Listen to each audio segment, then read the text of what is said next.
అందులోనే చిటికెడు పసుపు వేసుకుందాం. టమాటాలు వేసుకొని కాసేపు మూత పెట్టుకుందాం. మనకి ఆనియన్స్ టమాటీ తొందరగా మగ్గాలనుకుంటే కల్లుప్పు వాడుకోవాలి. కల్లుప్పు అయినా సాల్ట్ అయినా ఏదైనా వాడుకోవచ్చు. నేనైతే కల్లుప్పు వాడుతున్నాను. చూసారా తొందరగా మగ్గిపోయాయి. వితిన్ సెకండ్స్లో మగ్గిపోతాయి. సాల్ట్ వేయగానే తగినంత కారం వేసుకోవాలి, మసాలా వేసుకోవాలి. అవి బాగా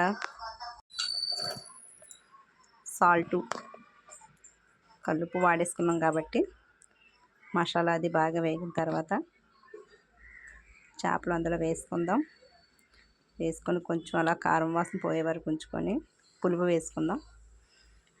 పులుపు వేసుకొని కొంచెం సేపు బాగా మరగనిద్దాం. చూసారా ఆయిల్ ఎలా పైకి తేలిందో. రెడీ అయిపోయింది చేపల పులుసు. నా ఛానల్ లైక్ చేయండి, కామెంట్ చేయండి, షేర్ చేయండి. కొత్తగా ఎవరైనా చూస్తే సబ్స్క్రైబ్ చేసుకోండి ఫ్రెండ్స్. Bye to all. పూర్తిగా వాచ్ చేయండి ఫ్రెండ్స్. లైక్ ఇవ్వడం మర్చిపోవద్దు.